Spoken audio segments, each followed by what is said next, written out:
+2 political സയൻസിലെ 5ാമത്തെ ചാപ്റ്ററായിട്ടുള്ള challenges to and restoration of Congress system എന്നുള്ള ചാപ്റ്ററാണ് നമ്മളിന്ന് പറയാൻ പോകുന്നത്. ഇതിനു മുമ്പ് നമ്മൾ എക്സ്റ്റേണൽ റിലേഷൻസ് ചെയ്തിരുന്നു. അതിൽ നമ്മൾ ഫോറിൻ പോളിസിയെക്കുറിച്ചൊക്കെ പറഞ്ഞു. അതിനു മുമ്പുള്ള ചാപ്റ്റേഴ്സിൽ നമ്മൾ കോൺഗ്രസിൻ്റെ സക്സസ്സും കാര്യങ്ങളുമാണ് പറഞ്ഞത്. ഇവിടെ എന്താണ് പറയുന്നത് നോക്കാം. നമുക്കറിയാം ഈ ചാപ്റ്ററിൽ ഇന്ദിരാഗാന്ധി ലീഡറായിട്ട് വരുന്നതും ഇന്ദിരാഗാന്ധി എന്തൊക്കെ മാറ്റങ്ങളാണ് വരുത്തുന്നതെന്നൊക്കെ ഉള്ളതാണ് ഈ ഒരു ചാപ്റ്ററിൽ പറയുന്നത്. കൂടുതലായിട്ട് നമുക്ക് വൺ വേർഡ് പ്രതീക്ഷിക്കാവുന്ന ഒരു ചാപ്റ്ററാണ് എസ്സേയെക്കാളും.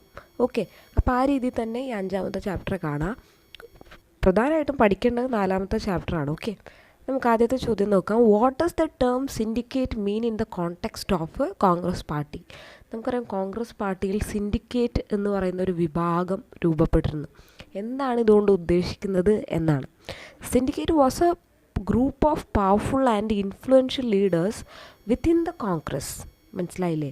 അതായത് സിൻഡിക്കേറ്റ് എന്ന് പറയുന്നത് കോൺഗ്രസിൻ്റെ അകത്ത് തന്നെ ഉണ്ടായിരുന്ന വളരെ പവർഫുള്ളായിട്ടുള്ള, അതുപോലെ തന്നെ മറ്റുള്ളവരെ ഇൻഫ്ലുവൻസ് ചെയ്യാൻ പറ്റുന്ന കുറച്ച് ലീഡേഴ്സിനെയാണ് നമ്മൾ സിൻഡിക്കേറ്റ് എന്ന് പറയുന്നത്. ഓക്കെ, ഇപ്പോൾ ഫോർ എക്സാമ്പിൾ ഇപ്പോൾ കോൺഗ്രസ് പാർട്ടിയിൽ ഒരുപാട് ലീഡേഴ്സ് ഉണ്ടല്ലോ ഇപ്പോഴത്തെ കോൺഗ്രസ്സിൽ. അതിൽ ചില ആളുകൾക്ക് വളരെയധികം ബഹുമാനവും അവർ പറഞ്ഞാൽ അനുസരിക്കുന്ന ആൾക്കാരായിരിക്കും.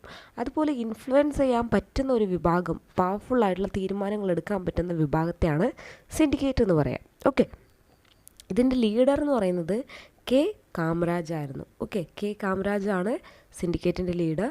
അതേപോലെ തന്നെ S K Patil, S Nijalingappa, N Sanjiva Reddy, Atulya Ghosh തുടങ്ങിയവരൊക്കെ ഇതിൻ്റെ ഭാഗമാണ്. So they had a decisive say in the Indira Gandhi's first council of ministers and also policy formation and implementation. അപ്പം നമുക്കറിയാം ഈ പാഠത്തിൽ നെഹ്റുവിൻ്റെ മരണശേഷം എങ്ങനെയാണ് ഇന്ദിരാഗാന്ധി ഭരണത്തിൽ വരുന്നത് എന്നുള്ളതാണ്. അപ്പോൾ നമുക്കറിയാം ഇന്ദിരാഗാന്ധി എന്ന് പറയുന്നത് വളരെയധികം ഇമ്മെച്യൂറായിട്ടുള്ള, വളരെ പരിചയസമ്പന്നമുള്ള ആളൊന്നുമല്ല. നെഹ്റുവിൻ്റെ മകൾ എന്നുള്ള ഒരു കാര്യം മാത്രമേ ഉണ്ടായിരുന്നുള്ളൂ. അപ്പോൾ ഈ ഇന്ദിരാഗാന്ധിക്ക് ഈ പറയുന്ന ഐഡിയാസും ഗൈഡൻസും ഒക്കെ കൊടുത്തിരുന്ന വിഭാഗമായിരുന്നു സിൻഡിക്കേറ്റ്. അപ്പോൾ അതുകൊണ്ട് തന്നെ ഇന്ദിരാഗാന്ധി ഗവൺമെൻറ്റിൻ്റെ മിനിസ്റ്റേഴ്സിൽ ഇവർക്ക് നല്ലധികം എന്തുണ്ടായിരുന്നു, പവർ ഉണ്ടായിരുന്നു. അതുപോലെ തന്നെ രാജ്യത്ത് ഉണ്ടാക്കുന്ന തീരുമാനങ്ങളും നയങ്ങളിലും അവർക്ക് അവരുടേതായ അഭിപ്രായങ്ങളും ഈ സിൻഡിക്കേറ്റ് ഗ്രൂപ്പിനുണ്ടായിരുന്നു. അടുത്തത് വാട്ട് ഈസ് കാമരാജ് പ്ലാൻ എന്നുള്ളതാണ് ചോദ്യം. In 1963, K. Kamaraj, the senior Congress leader, proposed that all senior congressmen should resign from the office to make for young party workers. This proposal is known as Kamaraj Plan. അതായത് 1963 നമ്മുടെ ഈ senior Congress ലീഡേഴ്സൊക്കെ തന്നെ എന്ത് ചെയ്യണം, ഈ പറയുന്ന കോൺഗ്രസ് പാർട്ടിയുടെ കൗൺസിലിൽ നിന്നും മാറി പുതിയ ആൾക്കാർക്ക് വഴി കൊടുക്കണം എന്ന് പറഞ്ഞതാണ് കെ കാമരാജ് പ്ലാൻ എന്ന് പറയുന്നത്. ഓക്കെ, അടുത്തത് explain the context of 4th general election 1967 in India. അപ്പോൾ 1967 ഇലക്ഷൻ്റെ ഒരു കാരണം ഇല്ലെങ്കിൽ എന്തായിരുന്നു അതിൻ്റെ പിന്നിലെ ബാക്ക്ഗ്രൗണ്ട് എന്നാണ് ചോദിച്ചിരിക്കുന്നത്. സോ 1967 ഇലക്ഷൻ നടക്കുമ്പോൾ there was a serious economic crisis during that period. ആ സമയത്ത് വലിയൊരു സാമ്പത്തിക പ്രതിസന്ധി രാജ്യം നേരിടുകയായിരുന്നു. കാരണം എന്താണ്? The decline of agricultural production. ഒന്നാമത് കൃഷി എന്ന് പറയുന്ന കാര്യം ഉണ്ടായിരുന്നില്ല. വളരെയധികം നഷ്ടം കൃഷി രംഗത്തുണ്ടായിരുന്നു. അത് വലിയ കാരണം കാലാവസ്ഥയുടെ ഒരു വ്യതിയാനമാണ്. അതുപോലെ തന്നെ depletion of foreign exchange reserves. അതുപോലെ നമ്മുടെ ലോകത്ത് ഈ പറയുന്ന കാര്യങ്ങളൊക്കെ തന്നെ ലോക വിപണിയിൽ കച്ചവടം ചെയ്യുന്നത് ഡോളറിൻ്റെ അടിസ്ഥാനത്തിലാണ്. അപ്പം രൂപയുടെ മൂല്യം ഇടിഞ്ഞതും വലിയൊരു കാര്യമായിട്ട് മാറി. അതുപോലെ തന്നെ industrial production become drop. Industrial ആയിട്ടുള്ള പ്രൊഡക്റ്റ് ഇല്ലെങ്കിൽ ഉണ്ടാക്കുന്നതൊക്കെ വളരെയധികം താഴോട്ട് പോയി. അതുപോലെ തന്നെ മിലിറ്ററി എക്സ്പെൻസസ് കൂടി. അതുപോലെ diversion of resource from planning and economic development തുടങ്ങിയ ഒരുപാട് കാരണങ്ങളുണ്ട്. അതുകൊണ്ട് എന്തുണ്ടാക്കി, നമ്മുടെ രാജ്യം വളരെയധികം പ്രതിസന്ധിയിലേക്ക് പോയി. അതുകൊണ്ട് തന്നെ വിലക്കയറ്റം വളരെ രൂക്ഷമായിരുന്നു. ആളുകൾ തന്നെ ഏറ്റവും ബേസിക് ആയിട്ടുള്ള കാര്യങ്ങൾക്ക് തന്നെ വിലക്കയറ്റത്തിനെതിരെ സമരം ചെയ്യാനായിട്ട് തുടങ്ങി. ഫുഡ് സ്കാസിറ്റി ഉണ്ടായി, അതായത് ഭക്ഷ്യ ലഭ്യത കുറഞ്ഞു. അതുപോലെ അൺഎംപ്ലോയ്മെൻറ്റ്, തൊഴിലില്ലായ്മയൊക്കെ കൂടി. ഇതൊക്കെയാണ് 1967 ഇലക്ഷൻ്റെ മുന്നുള്ള കാഴ്ചകൾ. അതുകൊണ്ട് തന്നെ ഇത് എവിടെ പ്രതിഫലിക്കും? പൊളിറ്റിക്സിലും പ്രതികരിക്കും അല്ലേ. അതോടുകൂടിയിട്ട് 1967 ജനറൽ ഇലക്ഷനിൽ കോൺഗ്രസ് പാർട്ടി ജയിച്ചുവെങ്കിലും വളരെയധികം സീറ്റ് കുറവോട് കൂടിയിട്ടാണ് 1967 കോൺഗ്രസ് ജയിക്കുന്നത്. ഓക്കെ, ഇതാണ് 1967 ഇലക്ഷൻ്റെ ബാക്ക്ഗ്രൗണ്ട് എന്ന് പറയുന്നത്. വളരെയധികം പ്രതിസന്ധികളായിരുന്നു എന്ന് മനസ്സിലാക്കിയാൽ മതി. അടുത്തതൊരു ഇമ്പോർട്ടൻറ്റ് ചോദ്യമാണ്, what is meant by non Congressism. ഇത് വൺ വേർഡായിട്ടും ചോദിക്കാം, ഷോർട്ട് ക്വസ്റ്റ്യൻ ആയിട്ടും ചോദിക്കാം. എന്താണ് നോൺ കോൺഗ്രസിസം എന്ന് പറഞ്ഞാൽ എന്നുള്ളതാണ്. Opposition parties realise that the division of their votes kept Congress in power. അതായത് 67 ഇലക്ഷന് ശേഷം ഇന്ത്യയിലുണ്ടായിരുന്ന പ്രതിപക്ഷ പാർട്ടികൾക്ക് ഒരു കാര്യം മനസ്സിലായി. എന്താണ്? നമ്മളിങ്ങനെ വേറെ വേറെ നിന്ന് നമ്മളെല്ലാവരും വോട്ട് പിടിക്കുന്നുണ്ട്, പക്ഷെ നമുക്ക് ഭരണത്തിൽ വരാൻ പറ്റാത്തത് നമ്മൾക്ക് ഒത്തൊരുമയില്ലാത്തത് കൊണ്ടാണ് എന്ന് അവർ തിരിച്ചറിഞ്ഞു. അവരുടെയൊക്കെ വോട്ട് പല പാർട്ടികൾക്കായിട്ട് മാറുന്നു, അതുകൊണ്ട് നമുക്ക് എന്ത് ചെയ്യാൻ പറ്റുന്നില്ല, ജയിക്കാൻ പറ്റുന്നില്ല എന്ന് മനസ്സിലാക്കി. Thus the parties with different ideologies got together and form anti-Congress fronts in some state. അപ്പോൾ ഇത് മനസ്സിലാക്കിയ പല പാർട്ടികളും എന്ത് ചെയ്തു, വ്യത്യസ്ത ഐഡിയോളജി, വ്യത്യസ്ത ആശയങ്ങളുള്ള പല പാർട്ടികളും ഒരുമിച്ച് നിന്ന് കോൺഗ്രസ് വിരുദ്ധമായിട്ട് പല സംസ്ഥാനങ്ങളിലും നിന്നു. So the socialist leader Ram Manohar Lohia called it as a non Congressism. അപ്പോൾ ഈ റാം മനോഹർ ലോഹ്യ എന്ന് പറയുന്ന ഒരു സോഷ്യലിസ്റ്റ് ലീഡറാണ് ഈ ഒരു പേര് തന്നെ കൊടുക്കുന്നത്. കോൺഗ്രസിനെതിരെ എന്നുള്ള അർത്ഥത്തിൽ നോൺ കോൺഗ്രസിസം, കോൺഗ്രസ് വേണ്ട എന്നുള്ള രീതിയിലുള്ള ഒരു യൂണിയൻ തന്നെ ഫോം ചെയ്തത്. അതൊരു യൂണിയൻ അല്ല, അതൊരു വാക്കാണ്, non Congressism. Okay, he argued that Congress rule was undemocratic and opposed the interest of ordinary poor people. അവർ വാദിച്ചത് കോൺഗ്രസിൻ്റെ ഭരണം ഒട്ടും ജനാധിപത്യപരമല്ല, മാത്രമല്ല സാധാരണ ജനങ്ങളുടെ അഭിപ്രായങ്ങൾക്ക് എതിരാണെന്നും ഈ നോൺ കോൺഗ്രസിസം വാദിക്കുന്ന ആൾക്കാർ പറയാൻ വേണ്ടി തുടങ്ങി. So coming together non Congress parties was necessary for the reclining democracy for the people. അതോടുകൂടിയിട്ട് അവർ ജനങ്ങളോട് പറഞ്ഞു, കോൺഗ്രസ് അല്ലാത്ത മറ്റ് പാർട്ടികൾ ഉണ്ടെങ്കിൽ മാത്രമേ രാജ്യത്ത് ജനാധിപത്യം ഉണ്ടാക്കാൻ പറ്റൂ എന്നവർ വാദിക്കാൻ തുടങ്ങി. Okay, Why was the 1967 election results are described as a political earthquake? അതായത് 1967 നമുക്കറിയാം കോൺഗ്രസ് ജയിച്ചു, പക്ഷേ ആ ഒരു ഇലക്ഷനെ ഒരു രാഷ്ട്രീയ ഭൂമികുലുക്കമായിട്ടാണ് കരുതുന്നത്. എന്തുകൊണ്ടാണിത് എന്നുള്ളതാണ്. So the 1967 election result shaken the Congress. ശരിക്കും കോൺഗ്രസിനെ വിറപ്പിച്ച ഒരു ഇലക്ഷനായിരുന്നു 1967. കാരണം ഇന്ദിരാഗാന്ധി ഗവൺമെൻറ്റിലുണ്ടായിരുന്ന പകുതി മിനിസ്റ്റേഴ്സും എന്തായി, ഇലക്ഷനിൽ തോറ്റു. 7 സംസ്ഥാനങ്ങളിൽ കോൺഗ്രസിന് മെജോറിറ്റി നഷ്ടപ്പെട്ടു. പല സ്റ്റേറ്റുകളിലും നോൺ കോൺഗ്രസ് ആയിട്ടുള്ള പാർട്ടികൾ ഭരണത്തിൽ വന്നു. ഇതുകൊണ്ടാണ് അത് രാഷ്ട്രീയത്തിൽ വലിയൊരു കുലുക്കമുണ്ടാക്കിയത്. മനസ്സിലായില്ലേ? അതായത് അത്രയും കാലം കോൺഗ്രസിൻ്റെ ഒരു ഹെജിമണി അല്ലെങ്കിൽ ഒരു ആധിപത്യമാണ് നമ്മൾ കണ്ടത്. അത് കംപ്ലീറ്റ് ആയിട്ട് 67 ഇലക്ഷനോട് കൂടിയിട്ട് കുറഞ്ഞു. ഓക്കെ, അതിൻ്റെ ബാക്ക്ഗ്രൗണ്ട് നമുക്കറിയാം. എന്താണ്? വിലക്കയറ്റമുണ്ട്, അങ്ങനെ അൺഎംപ്ലോയ്മെൻ്റ് ഉണ്ട്, ഒരുപാട് കാരണങ്ങളുണ്ട്. Okay, next, what is 10 point program? ഇതൊരു ഇമ്പോർട്ടൻറ്റ് ക്വസ്റ്റ്യൻ ആണ്. ഇത് വൺ വേർഡും ചോദിക്കാം. 10 point പ്രോഗ്രാം എന്ന ഒരു ബോക്സിലും അപ്പുറത്ത് കുറേ വർഷവും ആളുടെ ഒക്കെ പേര് തരും. ആരാന്ന് മാച്ച് ചെയ്യാനായിട്ട് വരാം. വാട്ട് ഈസ് 10 point പ്രോഗ്രാം എന്ന് വെച്ചാൽ ഇന്ദിരാഗാന്ധി 1967 ഇലക്ഷന് ശേഷം ഒരു 10 കാര്യങ്ങൾ ഉൾപ്പെടുത്തിയിട്ടുള്ള ഒരു പരിപാടി അല്ലെങ്കിൽ ഒരു പദ്ധതി രൂപീകരിച്ചു. അതാണ് 10 point പ്രോഗ്രാം എന്ന് പറയുന്നത്. The program included social control of banks. ഇതിൽ ആദ്യത്തെ ഒരു കാര്യം എന്ന് പറയുന്നത് ബാങ്കുകളൊക്കെ സോഷ്യൽ കൺട്രോളിങ് ആവുക എന്നുള്ളതാണ്. അതുപോലെ ജനറൽ ഇൻഷുറൻസിനെ നാഷണലൈസ് ചെയ്യുക, അതുപോലെ തന്നെ അർബൻ പ്രോപ്പർട്ടീസും ഇൻകം ഒക്കെ സീൽ ചെയ്യുക, അതുപോലെ നമ്മുടെ ഈ റേഷൻ കട പോലെയുള്ള സംവിധാനങ്ങൾ കൊണ്ടുവരിക, ലാൻഡ് റിഫോംസ്, ഭൂപരിഷ്കരണങ്ങൾ കൊണ്ടുവരിക തുടങ്ങിയ ഒരുപാട് കാര്യങ്ങൾ എന്തിലുണ്ടായിരുന്നു? ഈ 10 point പ്രോഗ്രാമിൽ ഉണ്ടായിരുന്നു. ഓക്കെ, ഇതാണ് 10 point പ്രോഗ്രാം എന്ന് പറയുന്നത്. അടുത്തത്, what is meant by defection? എന്താണ് ഡിഫെക്ഷൻ എന്ന് പറയുന്ന കാര്യം? ഡിഫെക്ഷൻ എന്ന് പറയുന്നത് an elected representative leaves the party on whose symbol he or she was elected and joins other party. അതായത് നമ്മൾ മലയാളത്തിൽ കൂറുമാറുക എന്ന് പറയില്ലേ, അത് തന്നെയാണ് സംഭവം. ഒരു പാർട്ടിയിൽ ഒരു ഇലക്ഷൻ സമയത്ത് ഒരു പാർട്ടിയിലുണ്ടാവും. കുറച്ച് നാൾ കഴിയുമ്പോൾ ആ ആളെ നമുക്ക് വേറൊരു പാർട്ടിയിൽ കാണാൻ വേണ്ടി സാധിക്കും.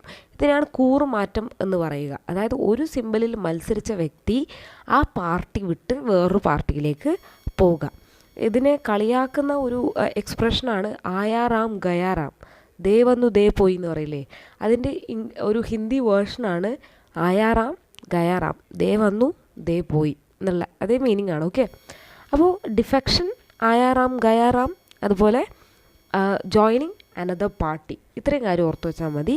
അടുത്തത് ഈ പാഠത്തിലെ ഏറ്റവും ഇമ്പോർട്ടൻ്റ് ആയിട്ടുള്ളൊരു കാര്യമാണ് കോൺഗ്രസ് പാർട്ടിയിലുണ്ടായ 1969 വിള്ളൽ.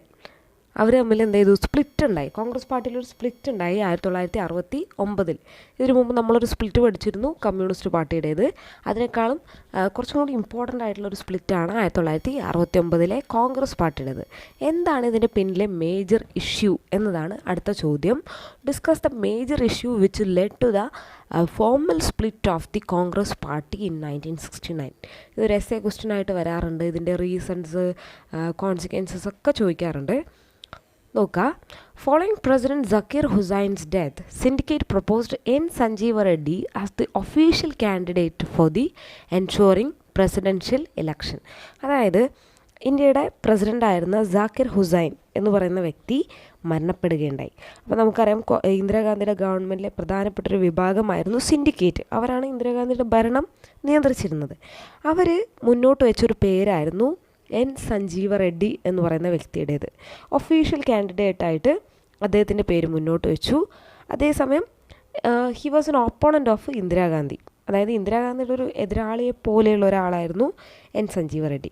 അതുകൊണ്ട് ഇന്ദിരാഗാന്ധി എന്ത് ചെയ്തു, വൈസ് പ്രസിഡൻ്റായിട്ടുള്ള വി ഗിരിയെ എന്ത് ചെയ്യാൻ തീരുമാനിച്ചു, ഒരു ഇൻഡിപെൻഡൻറ്റ് കാൻഡിഡേറ്റായിട്ട് നിർത്താൻ വേണ്ടി തീരുമാനിച്ചു. അതായത് ഇന്ദിരാഗാന്ധിയുടെ കാൻഡിഡേറ്റായിട്ട് വി ഗിരിയും കോൺഗ്രസിൻ്റെ ഒഫീഷ്യൽ കാൻഡിഡേറ്റായിട്ട് എൻ സഞ്ജീവ റെഡ്ഡിയും വന്നു. Okay, N Sanjiva Reddy means Neelam Sanjiva Reddy എന്നാണ് ഫുൾ നെയിം. അപ്പോൾ കോൺഗ്രസ് പാർട്ടിയുടെ അന്നത്തെ പ്രസിഡൻ്റായിട്ടുള്ള എസ് നിജലിംഗപ്പ ഒരു വിപ്പ് പുറപ്പെടുവിച്ചു. വിപ്പ് മീൻസ് ഒരു ഓർഡർ കൊടുക്കുകയാണ്, നിങ്ങൾ ഇങ്ങനെ ചെയ്യണം എന്ന് പറയുന്നൊരു കാര്യമാണ്. ആ വിപ്പ് പുറപ്പെടുവിച്ചു. അതോടുകൂടിയിട്ട് എം പിമാരോടും MLA മാരോടും എല്ലാവരോടും എന്തു പറഞ്ഞു, സഞ്ജീവ റെഡ്ഡിക്ക് വേണ്ടി വോട്ട് ചെയ്യണമെന്ന് കോൺഗ്രസ് പ്രസിഡൻറ്റ് പറഞ്ഞു. പക്ഷേ ഇന്ദിരാഗാന്ധി ഓപ്പൺലി ജനങ്ങളോട് പറഞ്ഞു, ഇല്ലെങ്കിൽ ഈ MLA മാരോടും MP മാരോടും പറഞ്ഞു, നിങ്ങൾ നിങ്ങളുടെ മനസാക്ഷിക്കൊത്ത് വോട്ട് ചെയ്യുക എന്ന് ആവശ്യപ്പെട്ടു. പിന്നീട് ഇലക്ഷൻ്റെ റിസൾട്ട് വന്നു. റിസൾട്ട് വന്നപ്പോൾ വി ഗിരി പ്രസിഡൻഷ്യൽ ഇലക്ഷൻ ജയിച്ചു. അതോടുകൂടിയിട്ട് കോൺഗ്രസ് പാർട്ടിയിലെ ഒരു പവറായിട്ട് ഇന്ദിരാഗാന്ധി തിരിച്ചു വന്നു. അപ്പോൾ ഈ ഒരു കാരണം എന്തിലേക്ക് മാറി, കോൺഗ്രസ് പാർട്ടിയുടെ സ്പ്ലിറ്റിലേക്ക് നയിച്ചു. ഓക്കെ, കോൺഗ്രസ് പാർട്ടി സ്പ്ലിറ്റായിട്ട് ഏതൊക്കെ ഉണ്ടായി, Congress O and Congress R. Congress O means organisation, Congress R means requisitionist. Okay, അങ്ങനെ കെ കാമരാജിൻ്റെ ഇതിലായിരുന്നു കോൺഗ്രസ് O ഉണ്ടായിരുന്നത്, അതായത് ഓൾഡ് കോൺഗ്രസ്. പുതിയ കോൺഗ്രസ് R എന്ന് പറയുന്നത് ഇന്ദിരാഗാന്ധിയുടെ അണ്ടറിലായിരുന്നു. ഓക്കെ, അപ്പോൾ ഇതോട് കൂടിയിട്ട് അവർ തമ്മിലുള്ള ഒരു ആശയത്തിൻ്റെയും കൂടി ഒരു ഗ്യാപ്പായിട്ട് നമുക്കതിനെ കാണാം. ഇതാണ് കോൺഗ്രസ് പാർട്ടിയുടെ സ്പ്ലിറ്റിനുള്ള കാരണം. പ്രസിഡൻഷ്യൽ ഇലക്ഷനാണ് മെയിനായിട്ട് വരുന്നത്. അടുത്തത്, വാട്ട് ഈസ് ഗ്രാൻഡ് അലയൻസ്? എന്താണ് ഗ്രാൻഡ് അലയൻസ് എന്ന് പറയുന്നത്? ഗ്രാൻഡ് അലയൻസ് മലയാളത്തിൽ എന്താണ്, ഒരു മഹാസഖ്യം എന്നുള്ള അർത്ഥമാണ്. The split in Congress party made hope in the opposition parties. അതായത് കോൺഗ്രസ്സിലെ സ്പ്ലിറ്റ് ആരിൽ ആത്മവിശ്വാസം ഉണ്ടാക്കി, പുറത്തുള്ള ഓപ്പോസിറ്റ് പാർട്ടികൾക്ക്, പ്രതിപക്ഷ പാർട്ടികളിൽ വലിയ ആത്മവിശ്വാസം ഉണ്ടാക്കി. അങ്ങനെ 1971 ഇലക്ഷൻ ആയപ്പോഴത്തേക്കും നോൺ കോൺഗ്രസ് ആയിട്ടുള്ള പല ഓപ്പോസിഷൻ പാർട്ടീസ് എന്ത് ചെയ്തു, ഒരുമിച്ച് നിന്ന് ഗ്രാൻഡ് അലയൻസ് എന്നുള്ള പേരിൽ ഒരു മഹാസഖ്യം രൂപീകരിച്ചു. ഇന്ന് നിങ്ങൾക്കറിയാമല്ലോ, BJPക്കെതിരെ വേണ്ടിയിട്ട് എല്ലാ പാർട്ടികളും ഒരുമിച്ച് നിന്നിട്ട് ഒരു മഹാസഖ്യം ഉണ്ടാക്കുന്നുണ്ട്. അതേപോലെ തന്നെ ഓക്കെ, സോ ഇതിൽ ഏതൊക്കെ പാർട്ടി ഉണ്ടായിരുന്നു? SSP, PSP, ഭാരതീയ ജനസംഘ്, സ്വതന്ത്ര പാർട്ടി, ഭാരതീയ ക്രാന്തി ദൾ തുടങ്ങിയ ഒരുപാട് പാർട്ടികൾ അതിൻ്റെ മെമ്പേഴ്സായിരുന്നു. ഓക്കെ, ഇതാണ് ഗ്രാൻഡ് അലയൻസ്. അടുത്തത്, which major factor was responsible for the dramatic victory of Indira Gandhi in 1971 election? 1971 നടന്ന ഇലക്ഷനിൽ വീണ്ടും ഇന്ദിരാഗാന്ധി ഗവൺമെൻറ് ഭരണത്തിൽ വന്നു. അപ്പോൾ ഇതിൻ്റെ പ്രധാനപ്പെട്ട കാരണം, ഇല്ലെങ്കിൽ എന്തായിരുന്നു അതിൻ്റെ പ്രധാന ഫാക്ടർ എന്നുള്ളതാണ് ചോദ്യം. അപ്പോൾ നമുക്കറിയാം ഗ്രാൻഡ് അലയൻസിന് എന്തില്ല, ഒരു രാഷ്ട്രീയപരമായിട്ടുള്ള അടിത്തറ ഇല്ല അല്ലേ. പല പാർട്ടികളാണ്, എന്തെങ്കിലും ചെറിയ പ്രശ്നം എന്ന് വന്നാൽ തന്നെ അവർ സ്പ്ലിറ്റ് ആവാനുള്ള സാധ്യത കൂടുതലാണ്. ആ സമയത്താണ് കോൺഗ്രസ് എന്ത് ചെയ്യുന്നത്, ഒരു പുതിയ ഒരു സ്ലോഗൺ കൊണ്ടുവരുന്നത്. അതായത് ഗരീബി ഹട്ടാവോ എന്ന് പറയുന്ന സ്ലോഗൺ ഇന്ദിരാഗാന്ധിയാണ് കൊണ്ടുവരുന്നത്.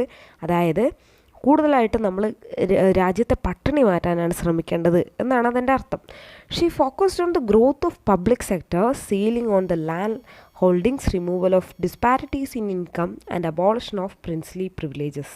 അതായത് ഇന്ദിരാഗാന്ധിയുടെ കുറച്ച് തീരുമാനങ്ങളാണ് ഇവിടെ പറയുന്നത്. പബ്ലിക് സെക്ടറിൽ ഗ്രോത്ത് ഉണ്ടാക്കുക, അതുപോലെ തന്നെ ലാൻഡ് സീൽ ചെയ്യുക, അനധികൃതമായിട്ട് കയ്യിൽ വെക്കുന്ന സ്വത്തുകളൊക്കെ സീൽ ചെയ്യുക തുടങ്ങിയ ഒരുപാട് കാര്യങ്ങൾ ഇന്ദിരാഗാന്ധി ചെയ്തു. ഇതൊക്കെ തന്നെ ജനങ്ങളുടെ ഇടയിൽ വലിയൊരു സപ്പോർട്ട് ആരിലുണ്ടാക്കി, ഇന്ദിരാഗാന്ധിയിലേക്ക് ഉണ്ടാക്കി. ഇതോട് കൂടിയിട്ട് ഇന്ദിരാഗാന്ധി വലിയൊരു സക്സസ് തന്നെ 1971 ഇലക്ഷനിൽ നേടി. 375ഓളം സീറ്റ് കോൺഗ്രസ് CPI സഖ്യം നേടി. ഓക്കെ. അതേസമയം ടോട്ടൽ 352 സീറ്റും കോൺഗ്രസ് ഓക്ക് 16 സീറ്റ് മാത്രമേ ലഭിച്ചുള്ളൂ. ഇതാണ് ഒരു 71 ഇലക്ഷൻ്റെ കാരണങ്ങൾ എന്ന് പറയുന്നത്. ഇതിൽ കുറച്ച് വൺ വേർഡ് ക്വസ്റ്റ്യൻസ് നോക്കാം. Who was the prime minister after Nehru? നെഹ്റുവിന് ശേഷം ഉണ്ടായിരുന്ന പ്രൈം മിനിസ്റ്റർ ലാൽ ബഹദൂർ ശാസ്ത്രിയാണ്. അദ്ദേഹത്തിന് ശേഷമാണ് ഇന്ദിരാഗാന്ധി വരുന്നത്. ഓക്കെ. ജയ് ജവാൻ ജയ് കിസാൻ, who coined the famous slogan?